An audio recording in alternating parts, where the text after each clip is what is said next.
நம்மளை சுற்றி அதிகமாக பார்ஷியாலிட்டியும் பாலிடிக்ஸும் நிறைஞ்சிருக்குன்னு நினைக்கிறீங்களா? ஒரு சிலர் கஷ்டப்படுறோம், ஒரு சிலர் அதிகமாக வசதியாக வாழ்ந்துக்கிட்டு இருக்காங்க. ஏன் இந்த ஏற்றத்தாழ்வு? இதுக்கு முடிவே இல்லையான்னு நினச்சி வருத்தப்பட்டுக்கிட்டு இருக்கீங்களா? உங்களுக்கான கதை தாங்க இது. நம்ம நாட்டில் நிறைய இடங்களில் நிறைய இளைஞர்கள் அவங்களுடைய டிஷர்ட்லேயும் சரி, ஓட்டக்கூடிய பைக்லேயும் சரி, சேகுவேராவோட படம் இருக்கிறத நீங்கள் பார்த்துருப்பீங்க. யார் அவரு? நம்ம நாட்டுக்கு என்ன செஞ்சாரு? நம்ம நாட்டில் பிறந்தாரான்னு நீங்கள் யோசித்துக்கிட்டு இருப்பீங்க. அர்ஜென்டினா நாட்டில் பிறந்தவர் தாங்க சேக்குவேரா.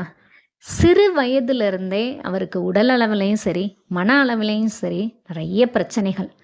வளர வளர மக்களை பார்க்குறாரு. வறுமையையும் கொடிய நோய்களையும் பார்த்து ஏன் இந்த நிலைமைன்னு யோசிக்கிறாரு. பள்ளி படிப்பை முடித்த அவர் மருத்துவ படிப்பில் சேர்றாரு.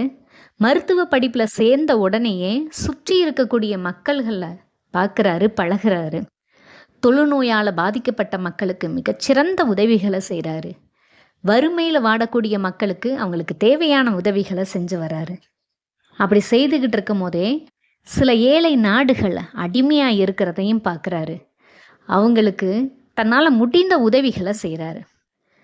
நாட்டு விடுதலைக்காக சில வீரர்களோட கியூபாவிற்கு போகிறாரு. மிகப்பெரிய வெற்றியும் பெறாரு.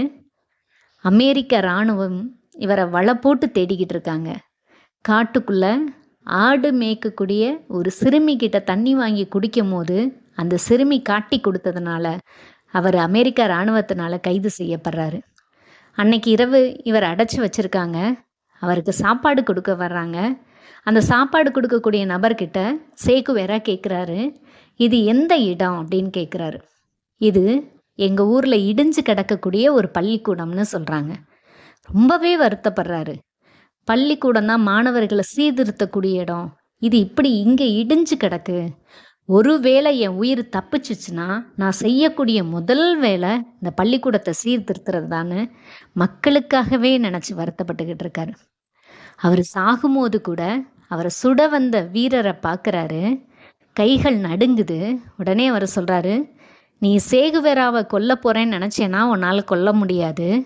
ஒரு சாதாரண மனுஷனை கொல்ல போகிறதா நினச்சிக்கோ அப்படின்னு சொல்லி அந்த இளைஞனுக்கு சுடவும் சொல்லித்தராருங்க. சமூகத்தில் மிகப்பெரிய இந்த ஏற்றத்தாழ்வு, வறுமை இது எல்லாத்தையும் ஒழிக்கிறதுக்காக மிகச்சிறந்த போராட்டங்களில் ஈடுபட்டாருங்க.